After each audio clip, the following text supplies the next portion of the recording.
ഇന്ന് വളരെ എളുപ്പത്തിൽ ഉണ്ടാക്കാവുന്ന കുമ്പളങ്ങയും ചേമ്പും ചേർന്നിട്ടുള്ള മുളകൂഷ്യത്തിൻ്റെ റെസിപ്പിയാണ് ഞാൻ പറയുന്നത്. അപ്പോൾ നമുക്കതിലേക്ക് ആവശ്യമായ സാധനങ്ങൾ എടുത്തു വെച്ച് നോക്കാം. ഞാനിവിടെ ചേമ്പ് തൊലി കളഞ്ഞ് റെഡിയാക്കി മുറിച്ച് കഷ്ണങ്ങളാക്കി വെച്ചിട്ടുണ്ട്. അത് ചതുരത്തിലുള്ള കഷ്ണങ്ങളാക്കി മുറിച്ച് വെച്ചതാണിത്. പിന്നെ ഞാനതിന് എടുത്തു വെച്ചിരിക്കുന്നത് കുമ്പളങ്ങയാണ്. കുമ്പളങ്ങയും അതേപോലുള്ള ചതുരത്തിലുള്ള കഷ്ണങ്ങളാക്കിയാണ് വെച്ചിട്ടുള്ളത്. ഇത് ഏകദേശം 150 ഗ്രാം കുമ്പളങ്ങി 150 ഗ്രാം ചേമ്പുമാണ് എടുത്തിട്ടുള്ളത്. ഇതിലേക്ക് ഒരു അല്പം പുളി എടുത്തു വെച്ചിട്ടുണ്ട്. 2 ടേബിൾ സ്പൂൺ പുളിയാണ്. അതൊരു 5 മിനിറ്റ് നേരം വെള്ളത്തിലിട്ട് വയ്ക്കണം, എന്നാലേ നമുക്കത് നന്നായി പിഴിഞ്ഞെടുക്കാൻ പറ്റുള്ളൂ. പിന്നെ ഇതിലേക്ക് കുറച്ച് മുളക് പൊടി മഞ്ഞൾ പൊടിയുമാണ് നമുക്ക് വേണ്ടത്. ഇത്രയും സാധനങ്ങളാണ് നമുക്കിതിലേക്ക് ആവശ്യമുള്ളത്. ഇനി നമുക്കിതിനെ ഒരു കുക്കറിലിട്ടിട്ട് ഒന്ന് വേവിച്ചെടുക്കണം. അപ്പോൾ ഞാൻ ഇതിനെ കുക്കറിലേക്ക് മാറ്റുന്നുണ്ട്. ഇപ്പോൾ ചേമ്പിനെ ഞാൻ കുക്കറിലേക്ക് മാറ്റിയിട്ടുണ്ട്. അതിൻ്റെ ഒപ്പം തന്നെ കുമ്പളങ്ങിയും ചേർത്തിട്ടുണ്ട്. ഇതിലേക്ക് ആവശ്യമായ മുളക് പൊടി ചേർത്ത് കൊടുക്കുകയാണ്. 2 സ്പൂണ് മുളക് പൊടിയാണ് ഞാനിവിടെ ചേർത്ത് കൊടുക്കുന്നത്.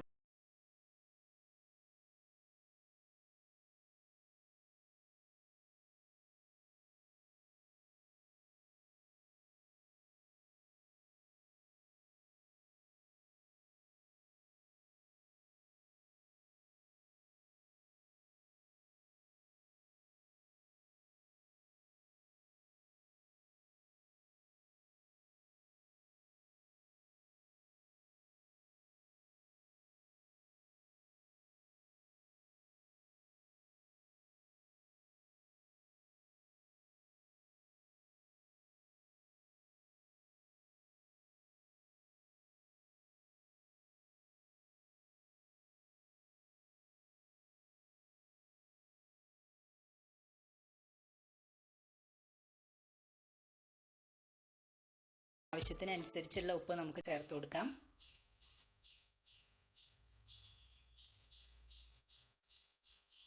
ഒരു 2-2.5 ടീസ്പൂണോളം ഉപ്പ് ഞാനിവിടെ ഇട്ടിട്ടുണ്ട്. നിങ്ങൾക്ക് ആവശ്യമുള്ള ഉപ്പ് നിങ്ങൾക്ക് ചേർക്കാം. ഇനി ഇതിലേക്ക് ആവശ്യമായ വെള്ളം കൂടെ ചേർത്ത് കൊടുക്കുക. ഇതിൻ്റെ ഈ കഷ്ണത്തിൻ്റെ മുകളിൽ ഇത് നന്നായി മിക്സ് ചെയ്തതിന് ശേഷമാണ് നമ്മൾ വെള്ളം ഒഴിച്ചു കൊടുക്കുന്നത്. അപ്പോൾ നമ്മുടെ കഷ്ണത്തിൻ്റെ മുകളിലായിട്ട് വെള്ളം നിൽക്കണം, അതാണ് അതിൻ്റെ പാകം. അപ്പോൾ അത്രയ്ക്കാണ് ഇതിൽ വെള്ളം വേണ്ടത്. ഇതിന് ശേഷം നമുക്ക് കുക്കർ അടച്ച് വെച്ചിട്ട് ഇതിന് ഒരു വിസിൽ വരണവരെ വേവിച്ചാൽ മതി. വേവ് അധികമായി കഴിഞ്ഞാൽ നമ്മുടെ മുളകൂഷ്യത്തിന് വേവ് കൂടുതൽ വേണ്ട. അപ്പം ഇതിപ്പോൾ ഞാൻ കുക്കർ അടച്ച് വെച്ച് ഒരു വിസിൽ വന്നതിന് ശേഷം തുറന്നതാണ്. ഇപ്പോൾ ഇത് പാകമായിട്ടുണ്ട്, കഷ്ണങ്ങളൊക്കെ വെന്തിട്ടുണ്ട്, വേവ് കൂടാൻ പാടില്ല. ഇനി നമുക്ക് ഇതിനെ ഒന്ന് വറുത്തിടും കൂടെ വേണം. അപ്പോൾ അതിലേക്ക് എടുത്തു വെച്ച സാധനങ്ങൾ നോക്കാം.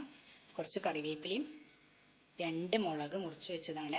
പിന്നെ ഒരല്പം ഉലുവയും. ഈ ഉലുവ 1/4 ടീസ്പൂണാണ്. പിന്നെ കുറച്ച് കടുകും എടുത്ത് വെച്ചിട്ടുണ്ട്. ഉലുവയുടെ അളവ് അധികമാവാൻ പാടില്ല, അധികമായി കഴിഞ്ഞാൽ അതിൻ്റെ കയ്പ്പ് ടേസ്റ്റ് വരും. ഇപ്പം ഞാനൊരു പാത്രത്തിൽ വെളിച്ചെണ്ണ ഒഴിച്ചിട്ടുണ്ട്. ചൂടായതിന് ശേഷം അതിലേക്ക് 1 സ്പൂണ് കടുക് ചേർത്തിട്ടുണ്ട്. ഈ കടുക് ഒന്ന് പൊട്ടി വരുമ്പോൾ തന്നെ നമ്മളതിലേക്ക് ആ ഉലുവ അതിൽ ചേർത്ത് കൊടുക്കാം. എടുത്ത് വെച്ചിരിക്കുന്ന ഉലുവ 1/4 ടീസ്പൂൺ ഉലുവ ചേർത്ത് കൊടുത്തു. ഇനി ഇതിലേക്ക് നമ്മൾ എടുത്തു വെച്ചിട്ടുള്ള മുളകും കൂടെ ചേർക്കുന്നുണ്ട്. ഇത് കരിഞ്ഞു പോകരുത്. കരിഞ്ഞു പോകുന്നതിന് മുന്നേ തന്നെ നമ്മളിതെല്ലാം ഇട്ട് കൊടുക്കണം. അപ്പോൾ ഇതിലേക്ക് എടുത്ത് വെച്ച് 2 തണ്ട് കറിവേപ്പിലയാണ് എടുത്ത് വെച്ചത്, അതും കൂടെ ഞാനിതിൽ ഇട്ട് കൊടുക്കുന്നുണ്ട്. അപ്പോൾ നമ്മുടെ വറവ് റെഡി ആയിട്ടുണ്ട്. അപ്പോൾ ഈ വറവ് ഞാൻ നമ്മുടെ കുക്കറിലേക്ക് ഒഴിച്ചിട്ടുണ്ട്. നമ്മുടെ മുളകൂഷ്യം റെഡിയായി. ഇനി ഇതിനെ നമുക്കൊരു സെർവിങ് ബൗളിലേക്ക് മാറ്റാം. അപ്പോൾ അതൊരു ബൗളിലേക്ക് മാറ്റിയിട്ടുണ്ട്. അപ്പം നമ്മുടെ വളരെ എളുപ്പമുള്ള റെസിപ്പിയാണത്. എല്ലാവരും അപ്പോൾ അത് ഉണ്ടാക്കി നോക്കണം. അപ്പോൾ എല്ലാവർക്കും ഞങ്ങളുടെ ഈ മുളകൂഷ്യം ഇഷ്ടമായി എന്ന് വിചാരിക്കുന്നു. അപ്പോൾ ഞങ്ങളുടെ ഇഷ്ടമായി വെച്ചാൽ ഞങ്ങളുടെ ചാനൽ ലൈക്ക് ചെയ്യാനും സബ്സ്ക്രൈബ് ചെയ്യാനും മറക്കരുത്. ഈ വീഡിയോ ഇഷ്ടമായിച്ചാൽ നിങ്ങൾ എല്ലാവർക്കും ഷെയർ ചെയ്ത് കൊടുക്കണം. അപ്പോൾ എല്ലാവരും ഒന്ന് ട്രൈ ചെയ്ത് നോക്കണം. വളരെ എളുപ്പമുള്ള റെസിപ്പിയാണിത്. എല്ലാവർക്കും ഇത് ഉണ്ടാക്കാൻ പറ്റും. ഇത് ഇൻഗ്രീഡിയൻസും വളരെ കുറവാണ്.